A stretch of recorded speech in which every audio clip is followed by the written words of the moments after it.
По старой доброй традиции сошлемся на Екатерину Шульман, которая уже давненько говорила: вполне возможно, новые поколения будут сравнивать 20-е годы нынешнего века с 30-ми годами прошлого. И действительно, даже при всем нашем оптимизме невозможно тут делать вид, что все идет как надо. В Европе идет масштабная война. К власти в Америке пришел Трамп, который, среди прочего, не скрывает своих симпатий к Путину. Более того, в риторике своей он даже обвиняет жертву войны в ее развязывании. Сегодня поговорим о том, как образовался этот, если не союз, то явная симпатия между новой американской администрацией и режимом Владимира Путина.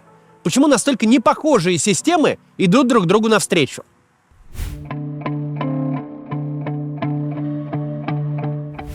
Раз уж мы с вами говорим про 30-е годы прошлого века, то давайте задумаемся, как так вышло, что нацистская Германия и большевистский союз смогли на какое-то время стать союзниками. Без каких-либо параллелей сейчас с текущим временем, просто задумаемся. Национал-социализм и коммунизм — это идеологии друг другу совершенно противоположные. Нацизм возник и вырос как средство борьбы с красной заразой. Для правящего в Германии режима немецкие коммунисты — враги хуже евреев. Неизбежность войны с Советами для нацистов была настолько очевидна, что описана Гитлером еще задолго до прихода к власти, в «Майн кампф». Аналогично было и в Советском Союзе. Он всю дорогу готовился сражаться с мировым фашизмом, олицетворением которого во второй половине 30-х годов однозначно стал гитлеровский режим. Фильм «Если завтра война» вышел в 1938 году, и там советское государство прямо говорит своим гражданам: война с нацистской Германией неизбежна, причем неизбежна буквально на днях. И вот в августе 1939 года эти два режима, у которых нет ничего общего, которые друг другу органические враги, вдруг становятся близкими союзниками, заключают пакт о ненападении, за которым следует совместное вторжение в Польшу и всеобъемлющее экономическое и военное сотрудничество. Тогда в обоих лагерях, и среди союзников Гитлера, и среди мирового коммунистического движения, происходящее вызвало некую оторопь. Всем казалось невозможным, что два этих режима могут о чем-то разговаривать, тем более союзничать. Это была совершенно фантасмагорическая картина, когда Берлин, где даже за частные разговоры о каких-то симпатиях к коммунистам можно огрести нехилых последствий, вдруг торжественно встречает Вячеслава Молотова под коммунистический интернационал. Режим, где коммунист мог существовать либо в могиле, либо в лагере, либо в эмиграции, не просто дружил с главой коммунистической державы, но воевал с ней бок о бок. Тем не менее, союз их был логичен, потому что это был союз не нацистов и коммунистов, но союз двух тоталитарных машин, двух государств, которые политически были устроены одинаково. Единоличный вождь, возведенный в ранг божества, жестокие массовые репрессии, глухая зачистка всей политической поляны, идеология мирового переустройства и горячее желание переустройства — это вести военной силой, для чего почти вся экономика перестроилась на подготовку к мировой войне. Какими бы радикальными ни были различия в идеологии, режимы Гитлера и Сталина были устроены одинаково. Вожди одинаково смотрели на мир, одинаково относились к человеческой жизни. Институты их государств, начиная от молодежных организаций и заканчивая политической полицией, строились по одним лекалам и с оглядкой друг на друга. Именно поэтому Сталин и Гитлер стали союзниками. Двум тоталитарным машинам было вполне естественно объединиться в деле погрома слабых соседей. Не так важно, что в одних застенках пытали за симпатии к коммунистам, а в других за шпионаж в пользу фашистской Германии. Важно, что и там пытали в застенках за политику. Это сходство важнее любых различий.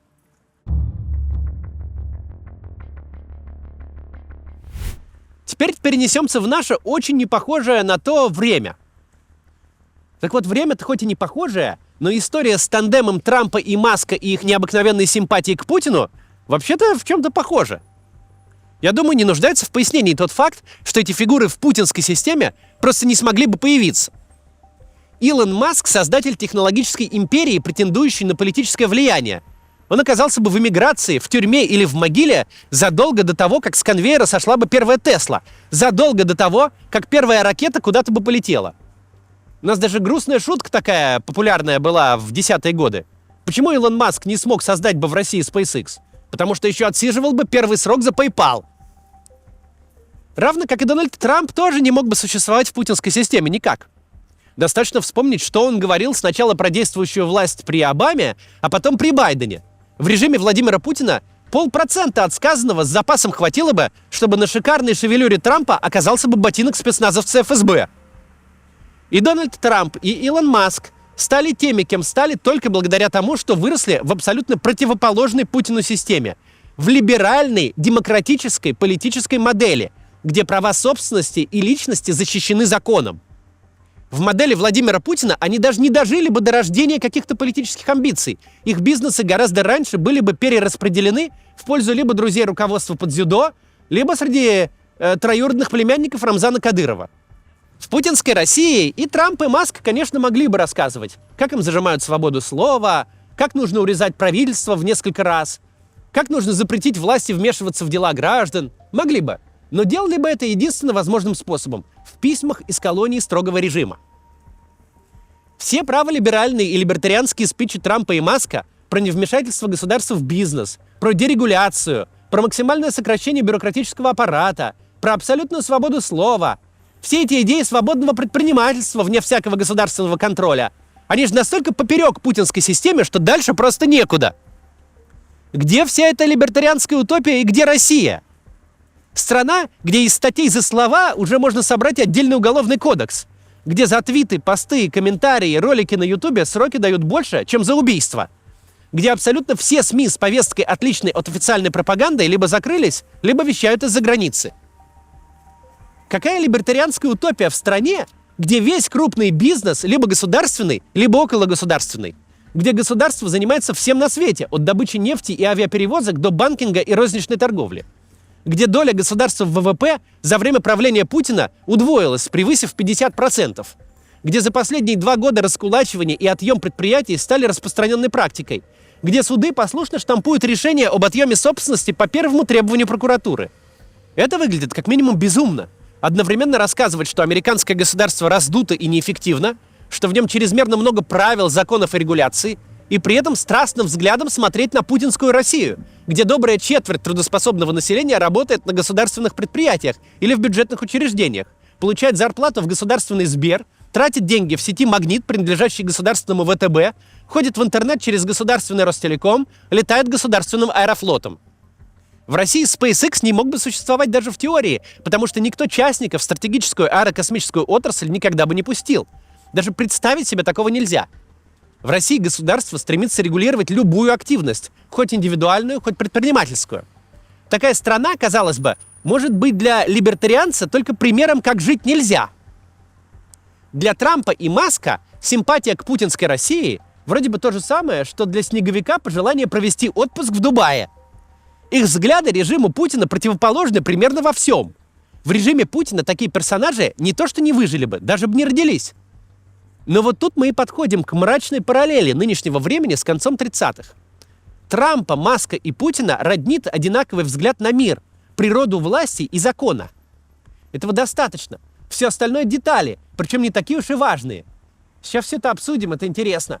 Сначала небольшая реклама, посмотрите, пожалуйста. Русский язык вошел в топ-5 самых высокооплачиваемых языков в Испании. Это значит, что на русскоязычной должности сейчас можно неплохо заработать. При этом экономика Испании стабильно растет, и недавние прогнозы Мирового валютного фонда выделяют страну как одного из лидеров по росту ВВП на 2025 год среди стран еврозоны. У этой страны по-прежнему есть визовые программы, доступные российским гражданам. Виза цифрового кочевника, виза стартапера и другие. Чтобы выбрать наиболее подходящий вам вариант, воспользуйтесь сервисом релокации в Испанию и Португалию «То там, то тут». Сервис поможет сориентироваться и не только доведет вас до получения карточки резидента, но и поможет с поиском жилья в Испании.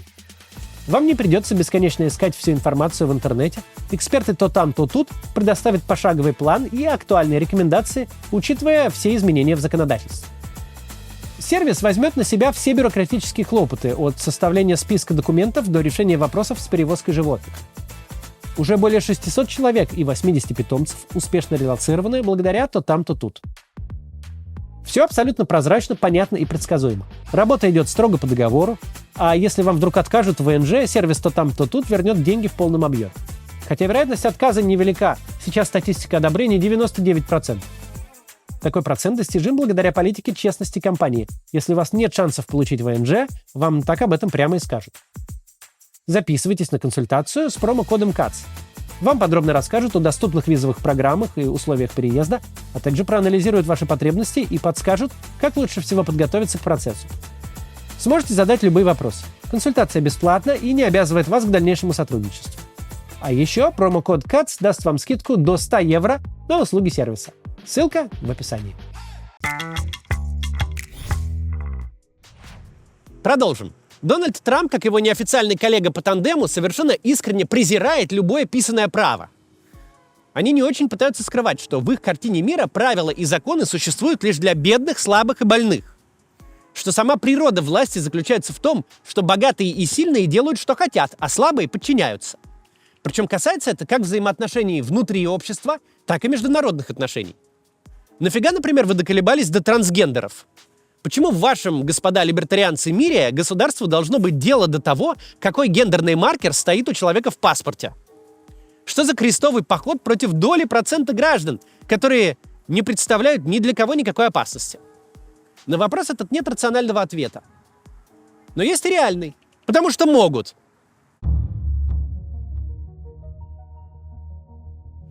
Трансгендерами в США идентифицируют себя 1,5 миллиона человек. Это 0,5% населения. Запрещать смену гендерного маркера в паспорте, выпускать указы о переводе трансгендерных женщин в мужские тюрьмы, угрожать прекращением федерального финансирования штатам, которые не вводят запреты на участие трансгендеров в женском спорте, это совершенно бессмысленно. Это решение проблемы, которой никогда не существовало. Единственное объяснение, почему федеральная власть гигантской страны прицельно, с привлечением огромных ресурсов гнобит 0,5% населения, заключается в том, что гнобит она просто так, потому что может. Потому что таково их представление о власти. Публичные унижения – это способ собственной легитимации. Мы власть, потому что можем зачморить кого угодно, заставить людей жить по желанию нашей левой пятки. И ничего нам не сделают. А что они сделают? Будут сопли распускать в Инстаграме, когда им паспорт с не тем гендером выдадут. Гендера есть только 2, остальное ментальное отклонение. Почему? Потому что мы так сказали. Или вот история с высылкой мигрантов. Депортация нелегальных мигрантов сама по себе совершенно обычное занятие, которым каждый день заняты примерно все развитые и не очень страны мира. Но для Трампа было важно превратить это в шоу, в публичное унижение, где людей в кандалах ведут в грузовой самолет, будто преступление их не в нарушении процедуры въезда и легализации, а как минимум в распространении наркотиков по детским садам. А то, может, это и убийцы. Это имеет смысл лишь как демонстрация того, на чем Трамп вертел все законы, процедуры, все представления о правах человека.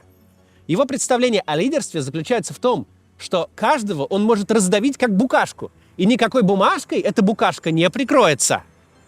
Трамп говорит об этом совершенно прямым текстом, хотя бы даже в той же перепалке с губернатором штата Мэн, когда в ответ на реплику, что губернатор подчиняется федеральному закону, а не его хотелкам, Трамп сказал, что он и есть федеральный закон. Are you not going to comply with it? I'm complying with state and federal laws. We are the federal law. Well, you better do it. You better do it because you're not going to get any federal funding at all if you don't. And by the way, your population, even though it's somewhat liberal, although I did very well there, your population doesn't want men playing in women's sports. So you better comply because otherwise you're not getting any federal funding.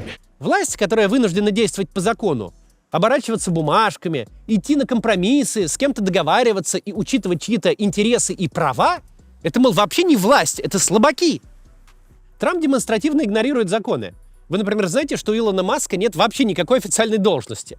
У человека, который де-факто возглавляет сейчас параллельное правительство с неограниченными полномочиями и грозит всем увольнениями, требует отчетов от всех чиновников, чьи люди с ноги заходят в любое ведомство и получают доступ к любым системам, нет никакого статуса.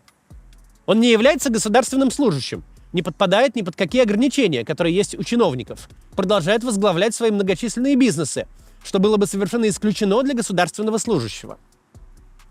И это не скрывается, а даже подчеркивается. Когда Трампа спрашивают, кем работает Маск, что у него за должность такая, Трамп отвечает: Маск работает патриотом.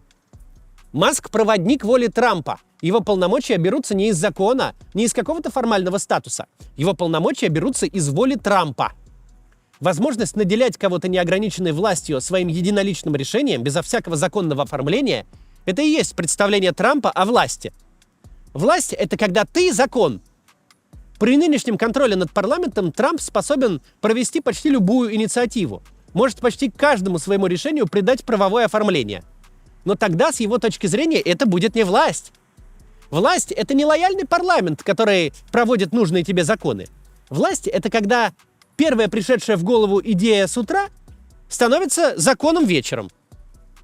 Заморачивать себя ее оформлением через каких-то там сенаторов и конгрессменов — это для власти унизительно.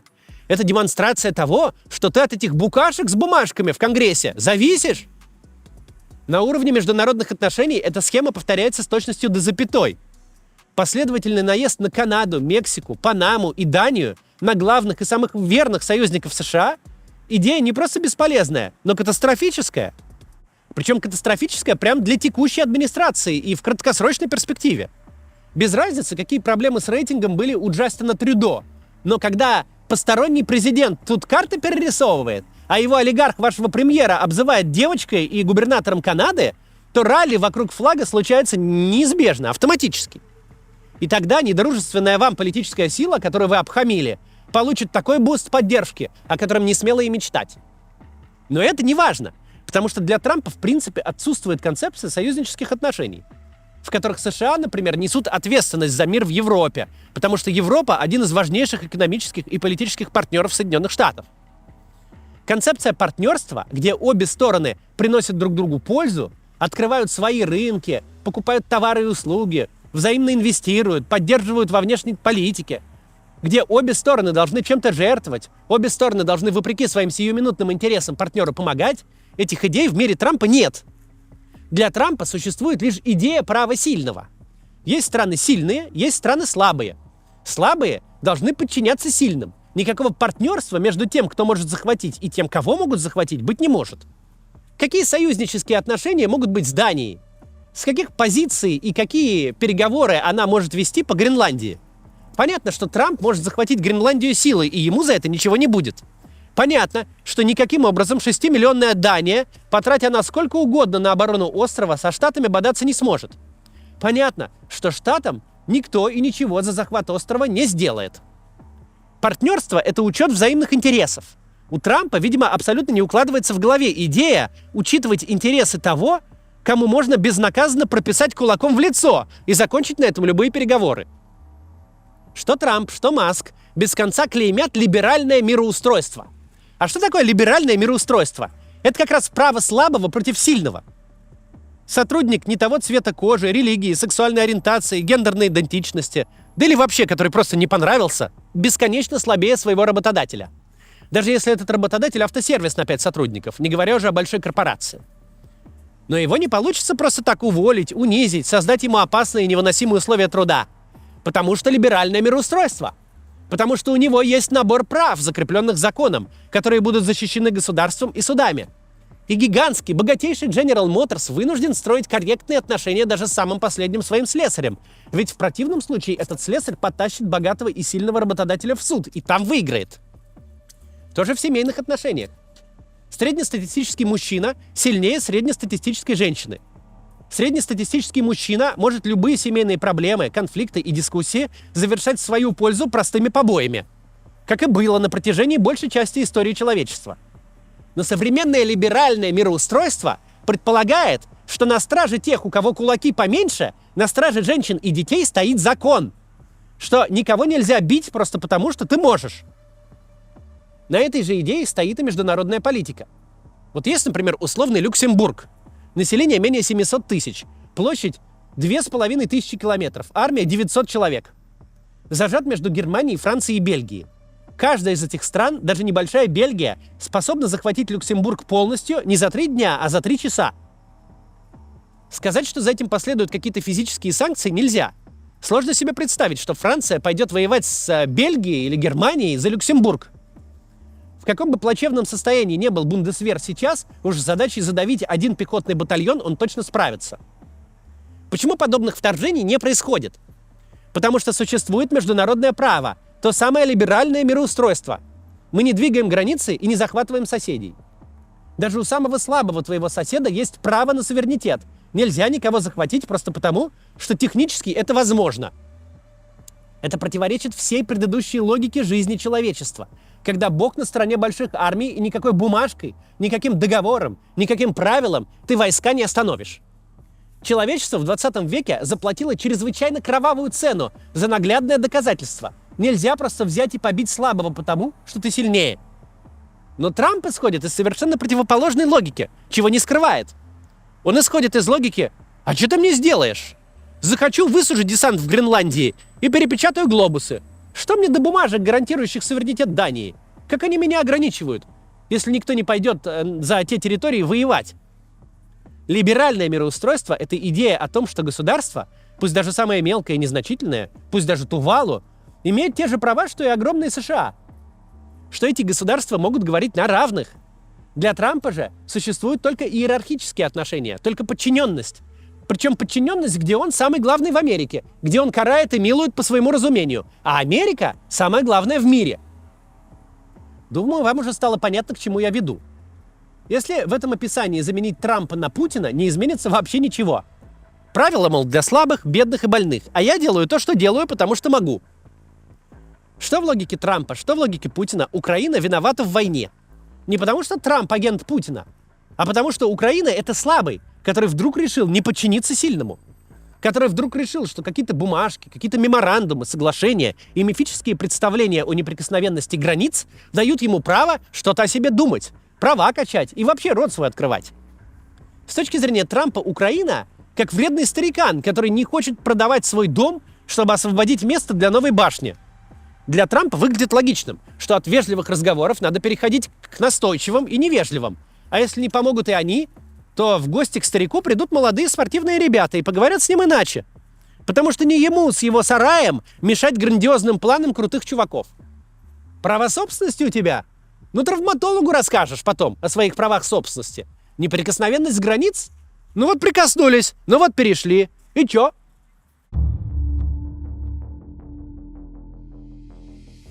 Трамп и Путин, на первый взгляд, ни в чем не похожи. Один тихий бюрократ, идеальный продукт советской номенклатурной системы, который лишь благодаря стечению уникальных обстоятельств взлетел на самый верх. Он никогда не был публичным политиком. Даже спустя четверть века, даже объявляя войну, он тихо бубнит себе под нос текст по подаче, похожий на инструкцию к микроволновке. Трамп же настоящий народный трибун, который в свои 78 лет готов часами без перерыва толкать пламенные речи перед восхищенной толпой. Трамп свою политическую карьеру сам сделал и сам придумал. Никто его на кресло не усаживал. Но тут важнее не то, что система эти разделяет, а то, что объединяет. Путина и Трампа объединяет их взгляд на мир, где сильные со слабыми не торгуются и не договариваются. Где слабые либо подчиняются, либо получают по голове и все равно подчиняются. Для них обоих Европа со своими запутанными политическими системами, с постоянными альянсами и компромиссами, с необходимостью править через какие-то сложные договоренности. Это вообще не лидеры, это вообще не власть, это слабаки, которым можно и нужно хамить, об которых нужно вытирать ноги. Плохая новость в том, что мы это все проходили и знаем, чем заканчивается. Если большие и сильные приходят к идее побить всех маленьких и слабых, то очень быстро они приходят и к идее выяснить, кто тут самый большой и сильный. Победа таких настроений – это короткий путь к большой войне. Хорошая новость же в том, что Дональд Трамп пока еще предельно далек от той точки, где он может сломать американское государство через колено и успешно атаковать европейские демократии, чтобы затянуть всех в кровавое выяснение, кто тут самый крутой и сильный. Происходящее сейчас в Америке грозит нам довольно мрачным и непредсказуемым будущим. Ничего хуже, чем интернационал воинственных автократов, представить себе невозможно. Тем не менее, слова Трампа превращаются в действия пока не с такой уж большой скоростью, а в некоторых вопросах вообще не превращаются. Есть надежда, что американское государство выстоит.